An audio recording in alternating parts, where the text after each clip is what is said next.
Boa noite.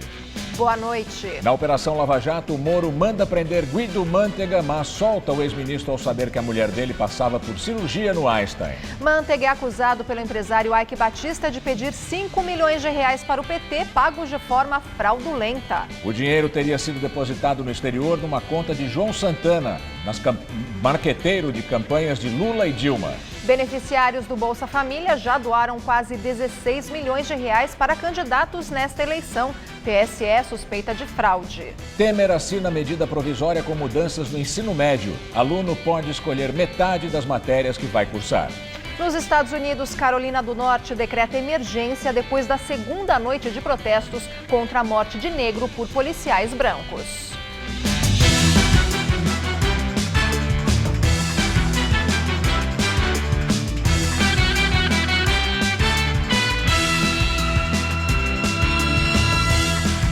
A tensão racial nos Estados Unidos aumenta. O governo da Carolina do Norte decretou estado de emergência depois da segunda noite de protestos violentos. Os distúrbios começaram com a morte de mais um negro por policiais brancos. As imagens da ação não devem ser divulgadas. O protesto no centro de Charlotte se tornou violento quando os manifestantes passaram a atirar objetos, danificar veículos e saquear lojas. Os agentes usaram balas de borracha e gás lacrimogênio. Um manifestante ficou gravemente ferido por um tiro que teria sido disparado por um civil. Os distúrbios começaram depois da morte de Keith Scott, de 43 anos. Ele estava sentado dentro do carro, lendo, enquanto esperava um dos 7 filhos. A polícia afirma que ele saiu do veículo armado e não obedeceu às ordens dos agentes. Mas a família sustenta que ele não tinha arma de fogo e estava segurando um livro. O chefe de polícia disse que não pretende divulgar o vídeo da ação e que as imagens não permitem concluir se Scott apontou ou não uma arma contra os agentes antes de ser baleado e morto. Já chega a 52 o número de imigrantes mortos num naufrágio na costa do Egito. 4 traficantes de pessoas foram detidos. As equipes de resgate egípcias encontraram mais 9 corpos no mar Mediterrâneo, um dia depois do naufrágio de um barco que levava quase 600 imigrantes de origem africana. Até agora, só 169 pessoas foram resgatadas com vida, o que indica que pode haver centenas de mortos. Os 4 detidos são egípcios e eram tripulantes. Eles foram acusados de tráfico de pessoas e homicídio culposo. Barcos de pequeno e médio portes costumam partir do Egito, levando imigrantes para a Itália. Depois de uma semana de calma, caças militares voltam a bombardear bairros dominados por rebeldes na cidade síria de Alepo. Os ataques teriam sido os mais intensos desde abril, segundo relatos de ativistas e informações obtidas pelo Observatório Sírio de Direitos Humanos, com base em Londres. Pelo menos 7 pessoas morreram. Os rebeldes disseram que entre as armas havia bombas incendiárias. Ontem, o secretário de Estado americano John Kerry exigiu que a Rússia e o governo da Síria parassem com os voos sobre as zonas de batalha, o que classificou como a última chance de preservar o cessar-fogo que tinha começado uma semana antes. As Nações Unidas retomaram o envio de ajuda humanitária para uma região sitiada na periferia da capital, Damasco. A distribuição de ajuda tinha sido suspensa esta semana, depois do ataque a um comboio na região de Alepo, em que morreram 20 pessoas. Juiz Sérgio Moro revoga a prisão do ex-ministro Guido Mantega. Ele havia sido detido no início da manhã, durante a 34ª fase da Lava Jato. Guido Mantega não estava em casa quando os policiais chegaram às 6 da manhã. Ele acompanhava a mulher que faz tratamento de câncer e fora internada para uma cirurgia no Hospital Albert Einstein. Mantega se entregou na portaria do hospital. Não houve entrada de policiais no hospital, ainda mais no centro cirúrgico, para retirar o ministro. O ministro não estava no centro cirúrgico, uma prova disso é que ele atendeu o telefone 2 vezes para falar com a equipe. A circunstância de estar no dia de hoje foi uma coincidência infeliz apenas. Depois das buscas no apartamento dele, Mantega foi levado para a sede da Polícia Federal em São Paulo. Ele foi solto no início da tarde por ordem do juiz Sérgio Moro. Ao revogar a prisão, Moro alegou que a Força Tarefa não sabia do estado de saúde delicado da mulher de Mantega. E disse também que ele não representava risco para a colheita de provas dessa fase da operação. Qual é a necessidade de um momento dramático desse, de uma cirurgia, de um estado de saúde do cônjuge dessa natureza? Qual é a necessidade de se prender um homem que foi ministro, que não oferece nenhum perigo? A suspeita é que o ex-ministro da Fazenda de Lula e Dilma arrecadou propina para o PT em troca do contrato para a construção de 2 plataformas para explorar petróleo na camada do pré-sal. A Petrobras contratou por mais de 900 milhões de dólares o consórcio formado pela empreiteira Mendes Júnior e pela OSX, do empresário Eike Batista. Empresas que, segundo o Ministério Público, não têm tradição nesse tipo de obra. O empresário Eike Batista, que teria apresentado provas, contou à polícia que Guido Mantega, pessoalmente, pediu a ele 5 milhões de reais para pagar dívidas de campanha em novembro de 2012. O dinheiro teria sido repassado por meio de um contrato fraudulento a uma empresa no exterior ligada a Mônica Moura, mulher do então marqueteiro do PT, João Santana. O publicitário e a mulher foram presos na Operação Lava Jato, mas após acordo de delação premiada, o casal responde ao processo em prisão domiciliar. Não há especificação clara quanto a que campanha se refere. Entretanto, o indicativo de que foi operacionalizado a nível de ministro da Fazenda e a nível de marqueteiro da campanha presidencial nos indica que se tratava de dívidas da campanha presidencial de 2010. O ministro da Fazenda é obrigado a conversar com todos os empresários. Eu não posso dizer se conversou alguma vez ou não. O que eu posso dizer, e que o ministro me afirmou com toda a segurança, é que jamais tratou de doação de qualquer valor para pagar dívida de campanha com o senhor Eike Batista. Além de Mantega, executivos das empresas envolvidas estão no alvo da operação. 6 foram presos temporariamente. A investigação aponta ainda que a empreiteira Mendes Júnior repassou ao longo de 2013, por meio de uma empresa de fachada, 7 milhões de reais para João Augusto Henriques, que, segundo a Lava Jato, seria o operador financeiro do PMDB. Os investigadores não citaram políticos que seriam beneficiados. A Força Tarefa suspeita que outros repasses por meio de contratos falsos seriam em benefício do ex-ministro José Dirceu, que está preso no Paraná, e de pessoas relacionadas a ele. Também há indicativos, segundo a Força Tarefa, de envolvimento de empresas ligadas ao ex-deputado André Vargas. Segundo o Hospital Albert Einstein, a família não permitiu que se divulgasse o estado de saúde da mulher de Mantega, Eliane Berger. Depois de ser solto, o ex-ministro divulgou uma mensagem em vídeo. Estou de volta ao hospital onde posso cuidar da minha mulher e quero aproveitar para agradecer a todos que foram solidários nesse momento difícil. Ao ser questionado por jornalistas sobre a prisão de Guido Mantega no hospital, o ministro do STF, Celso de Mello, afirmou que o Código de Processo Penal permite que a prisão aconteça em qualquer lugar, desde que observadas as restrições da Constituição sobre a inviolabilidade domiciliar. O empresário Eike Batista, ex-presidente do Conselho de Administração da empresa OSX, não foi alvo da operação de hoje. O depoimento dele, que comprometeu o ex-ministro Guido Mantega, aconteceu no dia 20 de maio. Segundo os procuradores, foram os advogados de Eike que entraram em contato com o Ministério Público. E o empresário foi espontaneamente até Curitiba oferecer informações e provas à força-tarefa da Lava Jato. Ele é ouvido como testemunha, ele não é colaborador. Então, portanto, ele estava no direito constitucional de permanecer em silêncio ou prestar as informações que desejasse. O depoimento de Eike Batista foi gravado. Logo no início, ele diz que procurou o Ministério Público antecipadamente a fim de evitar que informações erradas, no futuro, pudessem prejudicar a sua pessoa. Em seguida, ele fala do pedido de 5 milhões de reais que teria sido feito a ele em novembro de 2012 por Guido Mantega, então ministro da Fazenda e presidente do Conselho de Administração da Petrobras. Eu sempre ia visitar vários ministros para mostrar como é que estava o andamento dos projetos do grupo. Uma dessas visitas que aconteceu precisamente no dia 1º de novembro de 2012, no gabinete do ministro Mantega, houve um pedido para que eu contribuísse para a campanha, para despesas, que a campanha já tinha passado, para acertar as contas num valor total de 5 milhões de reais. Segundo Ike, os 2.350.000 dólares, na época cerca de 4.700.000 reais, foram pagos por uma de suas empresas no exterior por meio de um contrato fictício de serviços, firmado com a empresa dos publicitários Mônica Moura e João Santana, ex-marqueteiros de campanhas de Lula e Dilma e já denunciados na Operação Lava Jato.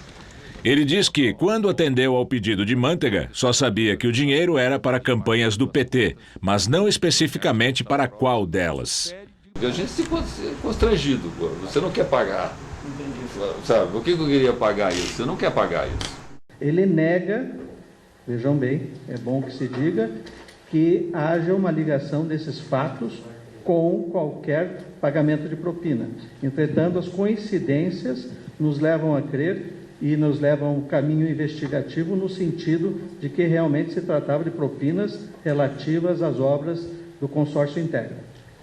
Ike Batista foi até 2012 o 8º homem mais rico do mundo e sempre teve relações muito próximas com os governos Lula e Dilma, mantendo vários contratos de suas empresas com o governo e estatais. Em 2013, o Grupo EBX enfrentou uma grave crise e o empresário perdeu cerca de 30 bilhões de reais em apenas 16 meses. Direto de Brasília, Josias de Souza fala agora sobre essa nova fase da Lava Jato. Ao lançar sua rede sobre Guido Mantega, a Operação Lava Jato estabeleceu um elo de ligação entre as ruínas que derreteram o governo do PT, a ruína econômica e a ruína moral. Sabia-se que Mantega, como ministro da Fazenda, servira de biombo para que Dilma Rousseff conduzisse a economia para o buraco. Descobre-se agora que o titular da Fazenda fazia também o papel de cupido das boas relações do PT com empresários provedores de dinheiro sujo para a legenda. Mantega passou mais de 8 anos na pasta da Fazenda. Ele atravessou os governos de Lula e de Dilma. Experimentou o boom econômico e também administrou a economia criativa que mergulhou o Brasil na recessão. O envolvimento de Mantega com a coleta de recursos para o PT mostra o estágio da metástase que o câncer da corrupção alcançou no organismo do Estado. Nem a pasta da Fazenda foi preservada. Guido Mantega é um alvo intermediário da Lava Jato. Ele é visto pelos investigadores como um degrau na escada que levará a investigação a Lula e a Dilma Rousseff. Chegou-se a Mantega a partir do cerco que foi feito ao redor da Caixa das Campanhas Eleitorais do PT, chefiada pelo casal do marketing João Santana e Mônica Moura. Hoje, o grande temor do PT é que Guido Mantega, fragilizado psicologicamente com a mulher adoentada, acabe se transformando num novo delator a serviço da Lava Jato. Boa noite. Os candidatos à Prefeitura de São Paulo cumpriram a agenda de campanha nesta quinta-feira. João Dória, do PSDB, fez caminhada pelas ruas do Tatuapé, na Zona Leste, e visitou comerciantes. Nesta padaria, comeu uma coxinha e tomou o tradicional cafezinho. Dória disse que, se eleito, vai substituir as subprefeituras por prefeituras regionais, que devem ser coordenadas por pessoas que residem nos bairros. Vamos dar autonomia, vamos dar também orçamento, isso existe na Secretaria das Subprefeituras, que será transformada em Secretaria das Prefeituras Regionais e permitir um contato mais direto com os problemas e soluções mais rápidas. O candidato do PRB, Celso Russomano, visitou uma instituição beneficente da comunidade judaica aqui no Bom Retiro, na região central da capital, e disse que, se for eleito, vai manter as parcerias com as entidades religiosas. A instituição beneficente israelita Teniad, onde o candidato almoçou, mantém desde 1992 um refeitório comunitário, que fornece 2.500 refeições diariamente. O programa conta com a ajuda dos governos estadual e municipal. Esse trabalho é extremamente importante e, se a gente puder crescer com esse trabalho, a gente vai evitar que muita gente passe fome na cidade de São Paulo. Essas entidades ligadas a essas religiões tem um trabalho social que a gente não pode esquecer de jeito nenhum. O prefeito Fernando Haddad, candidato à reeleição pelo PT, visitou um conjunto habitacional na Zona Sul de São Paulo. e disse que a recessão econômica prejudicou a conclusão de obras prometidas no início do seu mandato. Haddad citou o programa Minha Casa Minha Vida do governo federal, que teve cortes de recursos. Os projetos já existem, terreno e projeto aprovado. Nenhum prefeito do país consegue fazer moradia sem o apoio da Caixa. Não é São Paulo, Rio, Belo Horizonte, todos os prefeitos estão aguardando as mesmas providências há quase 2 anos. Já a candidata Luísa Erundina, do PSOL, permaneceu no comitê de campanha na região do Paraíso, onde assinou uma carta da Fundação Abrinq, se comprometendo com o programa Prefeito Amigo da Criança. Disse que vai manter os contratos com as organizações sociais, que hoje correspondem a 43% da rede de saúde, mas que não pretende, se eleita, realizar novos contratos. Nós vamos expandir a rede pública de administração direta, tanto na saúde, como na educação e na assistência social, que são as 3 áreas que estão mais privatizadas na cidade. Major Olímpio, do Solidariedade, esteve num supermercado na Zona Norte. Conversou com funcionários e clientes. O candidato à Prefeitura de São Paulo afirmou que é contra a cobrança das sacolinhas de plástico pelos supermercados. Eu entendo que não deva ter a cobrança e que seja fornecido pelo estabelecimento comercial a sacola plástica, sim. A candidata Marta Suplicy, do PMDB, esteve nos bairros de Vargem Grande e Parelheiros, zona sul da capital. Lá conversou sobre os problemas da região com moradores e comerciantes. Um novo sistema do Tribunal Superior Eleitoral permite ao eleitor acompanhar a prestação de contas dos candidatos em tempo real. Dá para saber até o nome de quem doou dinheiro para as campanhas. Proibido não é. Difícil é encontrar alguém que faria. O senhor doaria dinheiro para algum político na campanha desse ano? Jamais eu doaria, nunca. Nem pensar. Além das doações de pessoas físicas, atualmente a Justiça Eleitoral permite que o candidato receba também dinheiro do partido ou dele mesmo. Nesse caso, limitado a 10% do seu rendimento no ano anterior. Agora, um novo sistema criado pelo Tribunal Superior Eleitoral possibilita ao eleitor fiscalizar tudo isso. Cada movimentação financeira de um candidato deve ser divulgada em até 72 horas após os valores terem sido arrecadados ou gastos. O novo serviço está disponível no site do Tribunal, www.tse.jus.br, e também no aplicativo para celular e tablet chamado Candidaturas 2016. Dá para saber os valores, a destinação e até o nome de quem doou. O candidato ao partido podem receber doações de recurso financeiro, que foi o que a gente acabou de comentar, e além disso pode receber recursos de origem estimada. A natureza desses recursos são recursos estimáveis. Como assim? É a cessão de um carro para um candidato utilizar durante a campanha, a cessão de um espaço, porque são coisas que não representam dinheiro propriamente dito, mas que têm um valor estimável em dinheiro. Os dados são automaticamente cruzados com outros órgãos. O TSE celebrou convênios de cooperação com inúmeros órgãos públicos. Ministério do Trabalho, Ministério do Planejamento, Receita Federal, para quê? Para utilizar as bases de dados desses órgãos públicos para cruzar as informações que constam dessas bases de dados com as informações registradas nas campanhas eleitorais. A nova tecnologia faz parte do pacote de mudanças da chamada mini-reforma eleitoral do ano passado. O conjunto de medidas aplicado este ano proíbe, por exemplo, o financiamento e as doações de empresas e também reduz o teto máximo de despesas durante a campanha. Em São Paulo, o limite é de R$ 45 milhões por candidatura. Se detectar alguma inconsistência ou desconfiar dos números, o eleitor ainda pode denunciar o candidato ao Ministério Público Eleitoral. O eleitor, percebendo alguma inconsistência, notando que há alguma irregularidade, ele deve provocar o Ministério Público. Ele deve acionar o Ministério Público entrando em contato com a Procuradoria Regional Eleitoral ou com a assessoria eleitoral da Procuradoria-Geral de Justiça, em apurando, em se demonstrando. Isso é uma verdadeira fraude que leva à cassação do registro, à cassação do diploma, se o candidato tiver sido eleito, e à inelegibilidade por até 8 anos. Daqui a pouco você vai conhecer os novos números da pesquisa Datafolha na corrida pela Prefeitura de São Paulo. Tribunal Superior Eleitoral descobre que beneficiários do Bolsa Família doaram quase 16 milhões de reais para candidatos e partidos nas eleições deste ano. Os 5 partidos que mais receberam doações dos beneficiários da Bolsa foram PT, PMDB, PSD, PSDB e PTB. Os dados foram identificados pelo cadastro de beneficiários de programas sociais do governo federal e pelo sistema de prestação de contas do TSE e vão possibilitar à Justiça Eleitoral investigar se os doadores tinham real capacidade financeira para fazer as doações. De acordo com o presidente do TSE, Gilmar Mendes, tudo indica que está acontecendo uma fraude. Segundo o tribunal, uma dessas pessoas doou 67 mil reais. A primavera começou hoje e a nova estação deve movimentar o comércio de flores aqui em São Paulo. Sócrates tem 37 anos e há 22 trabalha vendendo flores.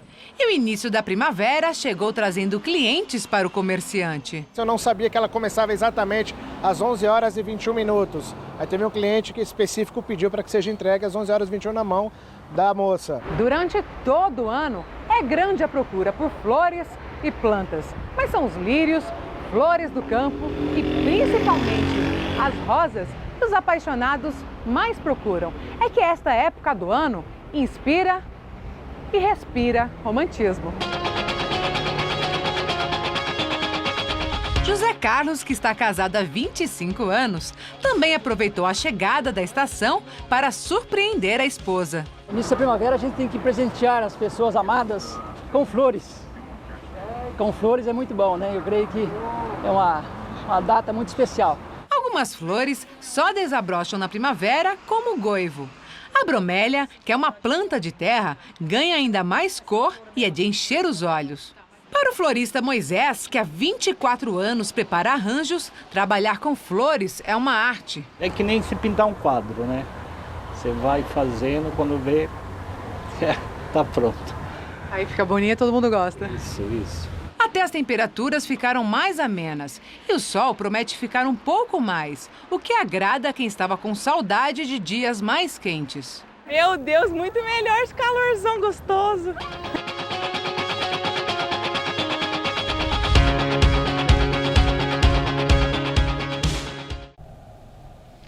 E o primeiro dia da primavera até amanheceu nublado, mas o sol voltou a predominar. A temperatura subiu e chegou à marca dos 24 graus. Agora à noite a temperatura já caiu e vai fazer frio durante a madrugada. Vamos ver como fica o tempo amanhã com Mariana Armentano.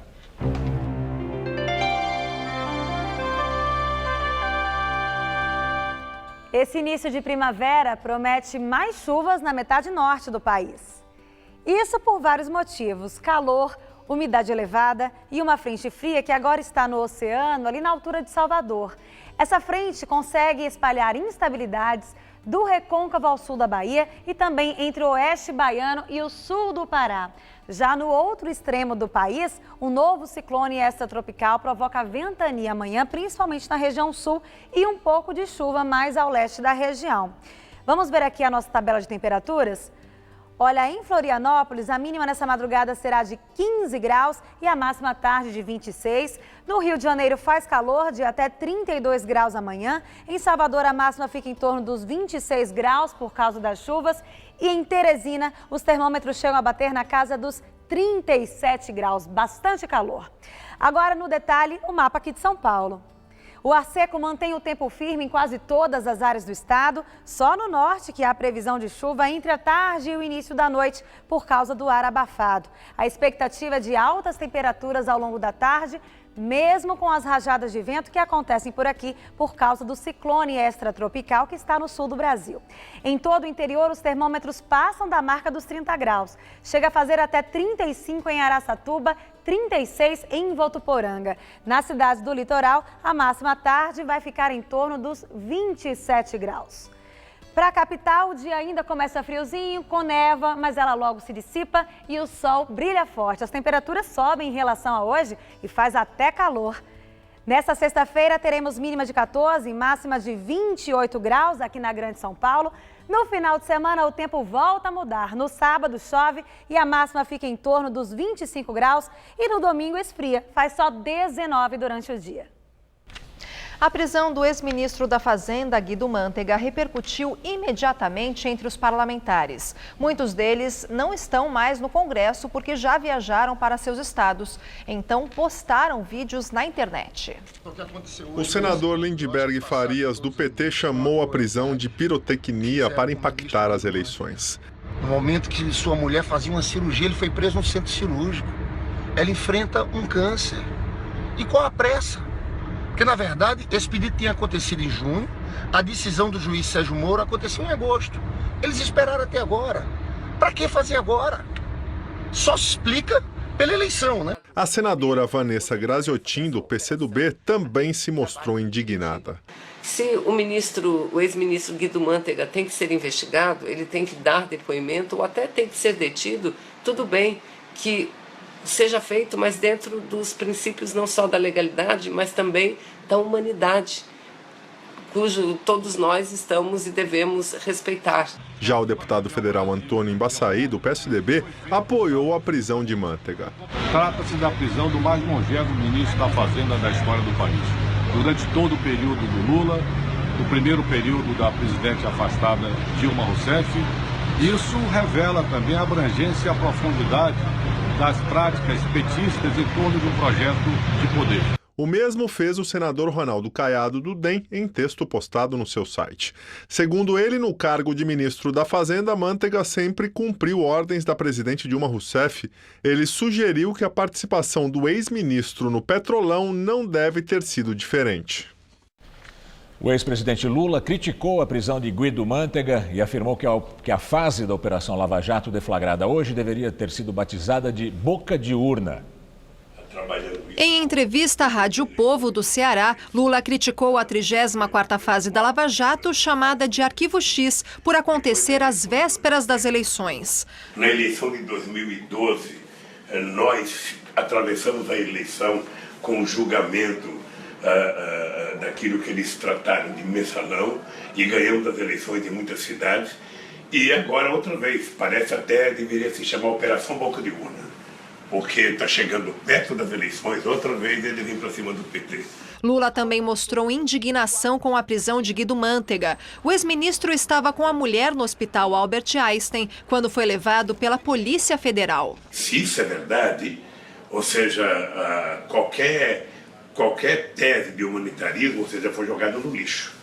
Porque o Guido é um homem que foi ministro da Fazenda, é um homem que tem residência fixa, portanto, as pessoas poderiam tratá-lo como todo ser humano tem que ser tratado. Lula pediu que o juiz Sérgio Moro respeite ao comentar o processo a que responde pelos crimes de corrupção e lavagem de dinheiro no caso do triplex em Guarujá e do armazenamento do acervo presidencial pago pela empreiteira OAS. Eu fiquei muito ofendido pessoalmente, eu tenho história nesse país, eu tenho um compromisso, eu tenho, sabe, e eu queria que ele me respeitasse como respeitei, e não fazer ilações a meu respeito. O ex-presidente foi irônico ao falar na eleição presidencial de 2018. Os meus adversários estão quase me empurrando para ser candidato.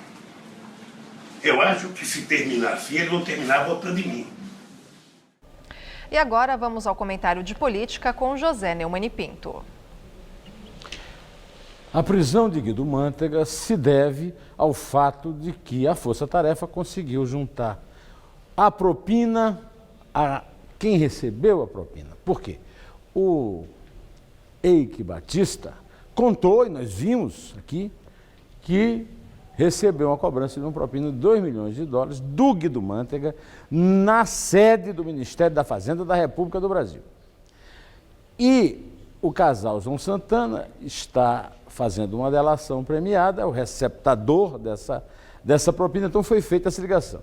Então o Guido Mantega não foi preso porque inventou as pedaladas fiscais para burlar as contas públicas, provocando 12 milhões de desempregados, inflação de 2 dígitos e outras desgraças dessa crise. Ele não foi preso também por ter administrado, durante a sua passagem pelo Ministério da Fazenda, uma tal de uma nova ordem política e econômica sob Lula e sob Dilma, que gerou essa crise.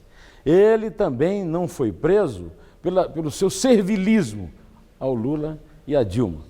O Guido Mantega, que é assessor de economia do Lula e do PT desde o século passado, é tão servil que foi demitido pela imprensa e ainda ficou até o fim para ser substituído no Ministério da Fazenda por um adversário, um coxinha, né? Funcionário de grandes bancos. Pois é, o Guido Mantega foi preso porque a Polícia Federal, o Ministério Público Federal e o juiz Sérgio Moro acharam que ele tem muito a responder sobre um esquema que envolvia o Ministério da Fazenda em roubo na Petrobras, cujo Conselho de Administração ele presidiu, no BNDES, que ele também presidiu, e em toda essa organização criminosa que funcionou no Brasil e ainda tem aí seus resquícios no governo Temer, né? Agora, por que ele foi solto? Ele foi solto, a prisão não me surpreendeu, a libertação sim, mas quem me surpreendeu foi o juiz Sérgio Moro, que esvaziou toda essa conversa mole aí de desumanidade e ficou só com o papo furado da ilegalidade da prisão, né? O juiz Sérgio Moro, até para minha surpresa, mostrou que é ao mesmo tempo, então, magnânimo e maquiavélico. Bom, eu volto terça-feira, direto ao assunto, em pé. O presidente Michel Temer anunciou um projeto que reformula o ensino médio. A medida provisória alterou tanto o conteúdo quanto o formato das redes de ensino público. Segundo o presidente, o foco é dar autonomia aos alunos. A partir de agora, repito, os jovens poderão escolher um currículo mais adaptado às suas vocações, às suas aspirações e a seus planos, o que requer darmos aos jovens opções curriculares e não imposições curriculares. O ministro da Educação, Mendonça Filho, destacou algumas mudanças. De um lado, ampliação da carga horária gradual, isso não se dará imediatamente a partir do próximo ano, e ao mesmo tempo, flexibilidade do currículo com possibilidade de 5 ênfases: linguagem, matemática, ciências da natureza, ciências humanas e formação técnica profissional. Apesar da flexibilidade, Mendonça Filho ressaltou que haverá uma base comum curricular que deve começar a ser discutida a partir do mês que vem.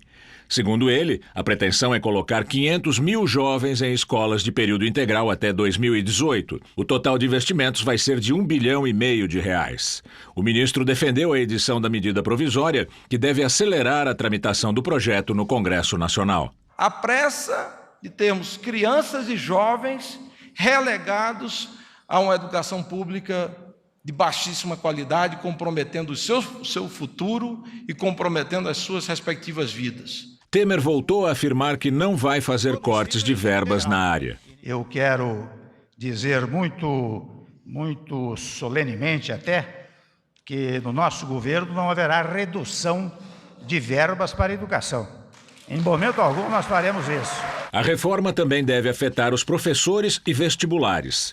Agora será permitido contratar professores que não tenham diploma superior na área específica da disciplina. A exigência é que sejam profissionais de notório saber para dar aulas afins à sua formação. Por exemplo, um professor de física pode dar aula de matemática. Já os vestibulares deverão ter o conteúdo limitado às competências, às habilidades e às expectativas de aprendizagem das áreas definidas na Base Nacional Comum Curricular. A medida provisória deve ser publicada amanhã e trará mais detalhes da reforma. Em São Paulo, teve pouca adesão o protesto organizado pela CUT e outras centrais sindicais para o Dia Nacional de Paralisação e Mobilização contra o governo Temer. No fim da tarde, a Avenida Paulista foi bloqueada nos 2 sentidos. No finzinho da tarde, os manifestantes chegaram à Praça da República, no centro de São Paulo, onde fica a sede da Secretaria Estadual de Educação. A caminhada começou na Avenida Paulista e percorreu a Rua da Consolação. O trânsito ficou bloqueado no sentido centro. O ato foi convocado por centrais sindicais em uma manifestação contra propostas de reforma trabalhista e da Previdência. É também contra o governo de Michel Temer. Os sindicalistas se uniram a professores da rede estadual de ensino ligados à APOESP, que faziam uma assembleia no vão livre do MASP. Os manifestantes fecharam os dois sentidos da Avenida Paulista antes de partir para a caminhada até o centro. A manifestação foi acompanhada pela Polícia Militar e não houve incidentes com tumultos e depredações durante o trajeto. A relação do MST com o governo Temer na entrevista do dia com Maria Lídia Flandoli. Entrevista o Gilmar Mauro, que é o coordenador nacional do MST, o Movimento dos Trabalhadores Sem Terra. Gilmar Mauro, o MST participou dessa manifestação que nós acabamos de mostrar, organizada pelos sindicatos? Participou não só aqui em São Paulo, como em todo o Brasil, inclusive em muitas regiões do país, no norte do país, com muito mais força. Mas estivemos também na Paulista e em várias partes. Bom, nós estamos no momento Brasil pós-impeachment. Então eu quero saber qual é o principal objetivo do MST nesse momento da vida do país. Vocês vão engrossar o Fora Temer ou tem como objetivo estimular a luta pela reforma agrária, pela humanização das condições de vida no campo? Maria Lídia, nós passamos por vários governos e várias situações difíceis desde o surgimento do MST. Mas o MST surgiu com um objetivo muito claro: lutar pela terra, pela reforma agrária e por transformação social. E vamos continuar essa luta, porque uma organização que não responde às necessidades da sua categoria, ela perde o sentido de ser para a própria categoria. A metodologia do MST sempre foi lutar, estimular a luta organizada, a participação popular. Agora, o MST, diferente do movimento sindical, negocia com o Estado, negocia com o governo. Um sindicato pode discutir com o patrão, com o dono da indústria. Nós não negociamos com os fazendeiros, até porque eles não querem negociar conosco. Então, nós vamos continuar fazendo pressão, organizando o povo e tentando obter conquistas para a nossa categoria, para a reforma agrária. Agora, evidentemente que vamos estar encampando a luta fora Temer em função de acharmos que é um golpe que foi dado no nosso país. Agora, Gilmar Mauro, na análise que se faz é que mesmo sendo aliados, MST, governo Lula, governo Dilma, a reforma agrária andou muito pouco, tanto no governo Lula como no governo Dilma. Além disso, analistas entendem que houve um desinteresse, vamos dizer, na mobilização do MST nesses governos, até pelos programas sociais, Bolsa Família, Minha Casa Minha Vida Rural. E as pessoas estavam mais interessadas nesses benefícios imediatos do que numa causa tão ampla como reforma agrária. Eu quero saber qual é a estratégia agora. O MST vai para a oposição, no Fora Temer, se alia a PT e aliados de Dilma e todos que são contra os movimentos sociais contra Temer, ou vocês vão sim se entender com esse governo para ver se agora a reforma agrária anda? É pouco provável que ocorra um entendimento com o governo, até pelos sinais que ele tem demonstrado.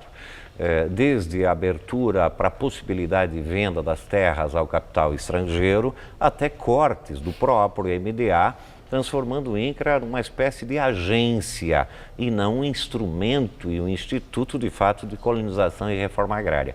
É importante dizer o seguinte, até para a sociedade entender, uma parte da categoria sem terra, no governo Lula principalmente, primeiro mandato da Dilma, com o quase pleno emprego, evidentemente que encontrou possibilidades de trabalho, principalmente na construção civil.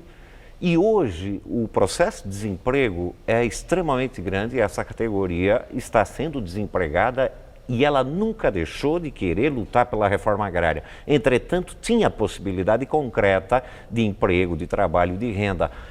Com o aumento do desemprego, não é porque está Temer, poderia estar Dilma. O aumento do desemprego provocará certamente um aumento de ocupações de terra no nosso país. Mesmo se, como Temer já anunciou, que ele conceda uma titulação permanente aos assentados, se eles recebem o título da terra, que interesse eles podem ter na promoção de reforma agrária?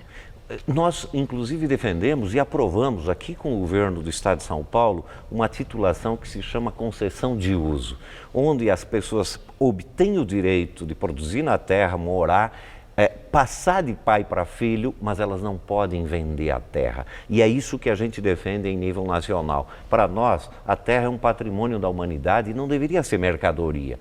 E nós defendemos esse tipo de titulação e não aquilo que o governo está querendo fazer, que é um processo de privatização dos assentamentos para permitir que haja um processo de reconcentração. E como é que repercutiu no MST a fala do ministro Henrique Meirelles lá em Nova York de legalizar a venda de terra agrícola brasileira para estrangeiros, e isso com o objetivo de atrair investimento e aumentar a produtividade no campo? Como é que isso bateu em vocês?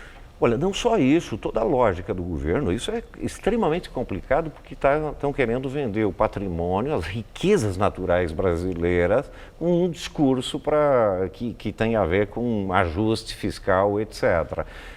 No nosso modo de ver, é um erro. Aliás, é verdade, na tua pergunta anterior, nunca se fez reforma agrária. O que nós temos no Brasil são políticas de assentamento, fruto de muita luta, de muita morte. Reforma agrária é a reestruturação da estrutura fundiária brasileira, que, aliás, é uma das maiores em termos de concentração do mundo.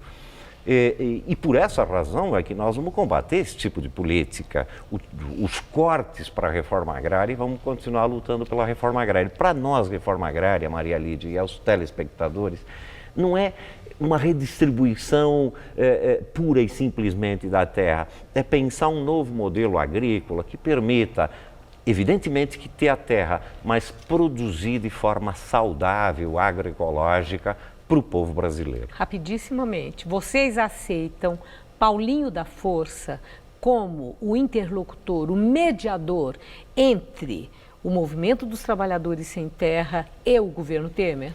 Nós não queremos impor condição nenhuma ao governo. O governo Temer, golpista, escolhe os seus interlocutores. E nós queremos continuar a mesma metodologia de sempre, que nós achamos a mais correta para todo o povo brasileiro saber: lutar. Mas você não respondeu. Aceita ou não aceita Paulinho da Força como interlocutor, como ele já está colocado? Olha, não é uma questão de aceitar ou não. Quem escolhe o governo é o governo. Nós não podemos impor um nome ao governo quando nós achamos que esse governo é ilegítimo, e eu acho que, inclusive, não vai se manter, vai cair. E nós vamos lutar para que caia, porque não vai ter, não só a reforma agrária, como várias conquistas sociais vão ser perdidas durante esse governo. O ajuste não está discutindo as questões essenciais, por exemplo, juros, mas está cortando direitos sociais da classe trabalhadora. O que vocês podem esperar do MST é muita luta no próximo período, e esperamos avançar em conquistas para o nosso povo. Terminou o nosso tempo. Muito obrigada por sua entrevista. Uma boa noite. Boa noite, muito obrigado. Luciana. Pesquisa Datafolha mostra João Dória, do PSDB, Celso Russomano, do PRB e Marta, do PMDB, empatados tecnicamente em primeiro na disputa pela Prefeitura de São Paulo. A margem de erro é de 3 pontos. Na última pesquisa divulgada no começo da semana passada, o tucano João Dória tinha 16%, agora tem 25%. Celso Russomano, do PRB, aparecia com 26%, agora tem 22%. Marta Suplicy, do PMDB, tinha 21%, agora aparece com 20%. Candidato à reeleição, o petista Fernando Haddad tinha 9%, agora tem 10%. Luiz Erondina, do PSOL, tinha 7%, agora 5%. E Major Olímpio, do Solidariedade, tinha 2% e manteve esse percentual. A pesquisa foi encomendada pela TV Globo e pela Folha de São Paulo e está registrada no Tribunal Regional Eleitoral. O Datafolha ouviu 1.260 eleitores da cidade de São Paulo ontem. Hoje, 22 de setembro, é o Dia Mundial Sem Carro e alguns paulistanos aproveitam para experimentar um novo meio de transporte. Tem gente até andando a cavalo em plena Avenida Paulista. Veja na videoreportagem de Renata Falzoni e Murilo Azevedo. O que uma faixa na ponte, uma bicicleta mambembe e uma cavalgada na Avenida Paulista têm em comum? Os 3 eventos consagram o Dia Mundial Sem Carro, que começou de madrugada, com ativistas estendendo uma faixa na Ponte Estaiada, zona sul da capital paulista. Nesta Semana da Mobilidade, uma pesquisa da Rede Nossa São Paulo mostra que cresceu a aprovação popular sobre a redução da velocidade. Agora, 47% dos paulistanos são favoráveis à medida, que poupou quase 300 vidas no trânsito em um ano. Nós tivemos nos últimos 10 anos 10 mil mortes. E essa política de redução de velocidades, que foi só iniciada na cidade, ela já mostrou ter resultado. Então, a gente faz aqui o nosso protesto. Todos os candidatos têm que se comprometer com redução de velocidades. 4 minutos circulando na marginal a mais vale 300 vidas, isso vale a pena pra gente. Em seguida, na Avenida Paulista, ciclistas pedalam ocupando o espaço de um carro. A proposta foi mostrar o quanto que um carro é grande, entendeu? Quanto que espaço que ele ocupa no meio da via, né? E que, na realidade, quando a gente tá com esse formato, as pessoas acabam respeitando a gente, né? Porque a gente é grande, né? Quando a gente é pequeno, na realidade, as pessoas não respeitam a gente. O mais inusitado é a comitiva de cavaleiros. Há 11 anos, esse grupo de cavaleiros sai no Dia Mundial Sem Carro, em plena Avenida Paulista. A maioria são mulas. Hoje nós temos 17 pessoas, tem 17 integrantes da comitiva. É uma forma que eu encontrei de contribuir para o Dia Mundial Sem Carro. São 28 quilômetros de lá para cá, de São Bernardo até aqui. Uma cidade comendo os carros, na sua opinião? Acho que é um sonho para todos nós, né? Para você, para mim, para você que está em casa e gosta de uma cidade com mais espaço, com menos carros, seria muito bom. A gente vai continuar fazendo a nossa parte. Faça a sua, você também.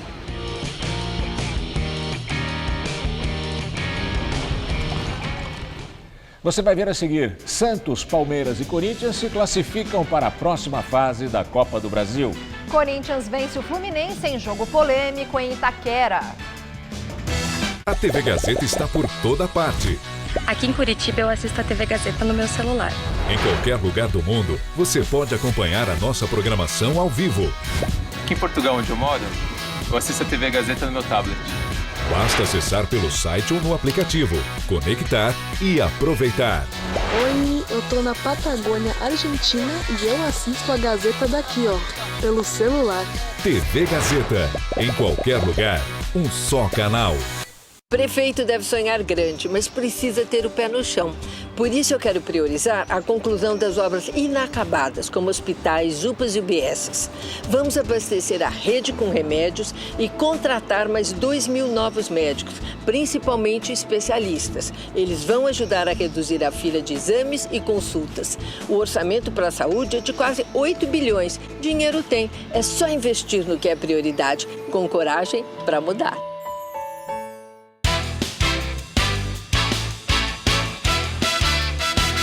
Para vereador, vote Solidariedade. Vote 77. Ninho Silvestre, 77333. Pela defesa da cultura e do patrimônio artístico de São Paulo, conto com o seu voto. Preguinho, 77600. São Paulo precisa valorizar os profissionais da classe de motoristas e cobradores. Gilberto Costa, 77000. Por um São Paulo mais digno e sem exclusão e oportunidade para todos. Peço o seu voto, Major Olímpio, prefeito. E vereador, vote 77. Hoje, no Todo Seu, nós vamos conferir as dicas do Conselheiro Sentimental.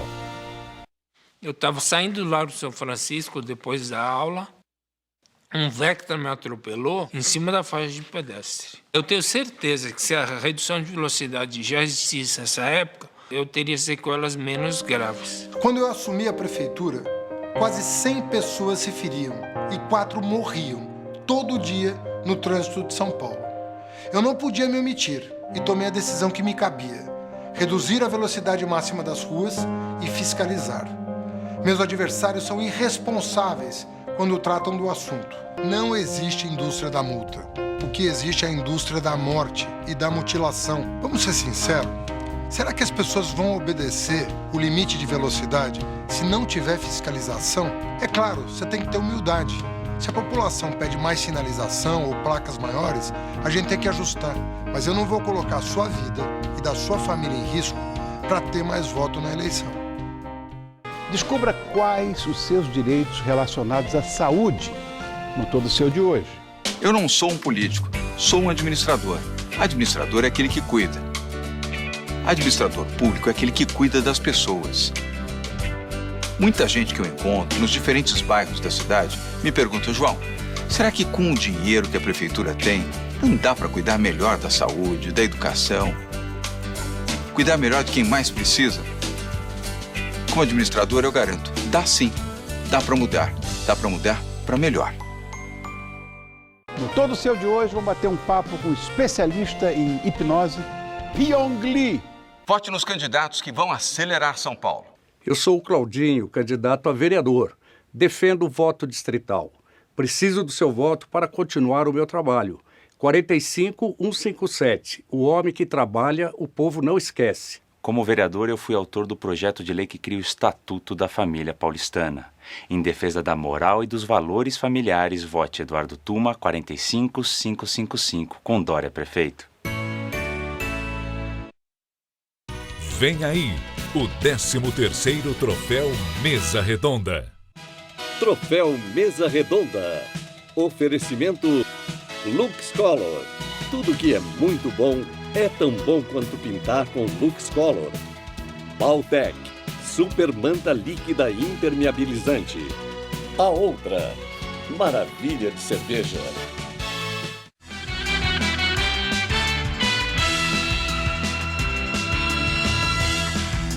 Agora as notícias do esporte com Celso Cardoso e Luciana Magalhães.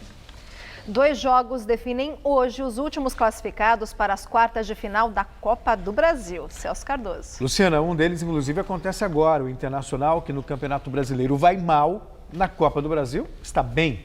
Venceu o Fortaleza em Porto Alegre e no jogo de hoje, que rola agora, né? Pode até perder por 3 gols de diferença, que ainda assim se garante. Por enquanto, o Fortaleza está vencendo por 1-0. A partida começou às 7h15 da noite. Um pouco mais tarde, 9h30, o São Paulo enfrenta o Juventude em Caxias do Sul, com a obrigação de fazer 2 gols de diferença para avançar. Jogo que pode salvar a temporada do time paulista. Bom, vamos falar agora dos classificados para a Copa do Brasil? Vamos. Bem, os classificados nas partidas de hoje se juntam a outros 6 grandes clubes que garantiram vaga na próxima fase na noite de ontem. São eles Grêmio, Atlético Mineiro, Cruzeiro, Santos, Palmeiras e Corinthians. Vamos aos gols. No Moisés Lucarelli, a Ponte Preta começou com tudo para cima do Atlético Mineiro. Roger no primeiro tempo e Felipe Azevedo, com um golaço no início do segundo, fizeram logo 2-0 Macaca. Mas aí o Galo mostrou o bom e velho espírito copeiro dos últimos anos e buscou um empate na reta final da partida. Aos 39, Lucas Prato recebeu de Casares e tocou por cima de Aranha. E aos 40, Robinho aproveitou o rebote do goleiro da Ponte e colocou lá dentro, 2-2. Como o jogo de ida havia empatado em 1-1, o Atlético avançou por ter marcado mais gols fora de casa. Na arena do Grêmio, Hernani chutou, o goleiro Marcelo Groi bateu roupa e André Lima marcou para o Atlético Paranaense. 1-0, resultado que levou a decisão para os pênaltis. E depois de 16 cobranças, a equipe da casa levou a melhor e confirmou a vitória por 4-3 nas penalidades, após o experiente zagueiro Paulo André carimbar a trave. Na estreia do técnico Renato Gaúcho, o Grêmio avança às quartas de final. E depois de fazer 5-2 no primeiro jogo, o Cruzeiro recebeu o Botafogo no Mineirão e confirmou a vaga nas quartas de final com outra vitória, dessa vez mais econômica. Bruno Rodrigo de cabeça marcou o gol da partida. 1-0 Raposa e 6-2 no placar agregado. E Celso, o que você pode dizer do jogo de ontem lá no Itaquerão do Corinthians? Foi meio complicado o jogo, né? Arbitragem. Mas aquela velha máxima do futebol, perde e começa a chorar. Os 3 gols foram devidamente anulados, havia impedimento nos 3 lances. E no pênalti, lances duvidosos, mas nenhum que você possa cravar que realmente foi pênalti. Bem, e muitos gols também pelos jogos de ida das oitavas de final da Copa Sul-Americana. O Flamengo venceu no Chile, o Curitiba perdeu em casa e o Santa Cruz foi derrotado na Colômbia. Veja. Jogando na Colômbia, o Independiente Medellín construiu um bom resultado diante do Santa Cruz. Echalar recebeu bom passe de Caicedo e abriu o placar no primeiro tempo. Na etapa final, Cortez usou a cabeça para ampliar. 2-0 o placar final. Outro brasileiro que se deu mal foi o Coritiba. O Coxa recebeu Belgrano no Couto Pereira e logo aos 3 minutos, Bieler acertou um belo chute e marcou para os argentinos.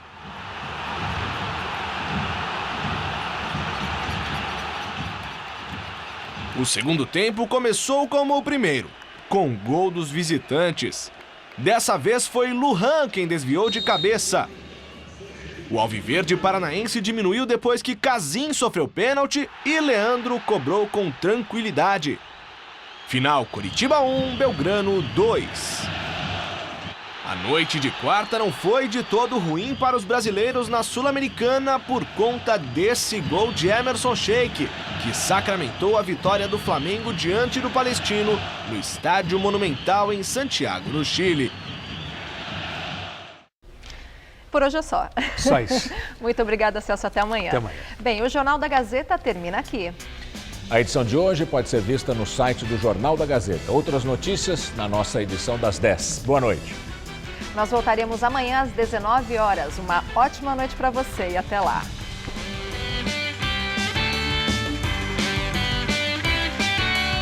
Confira um bate-papo sobre hipnose no Todo Seu. Logo mais, 10h30 da noite.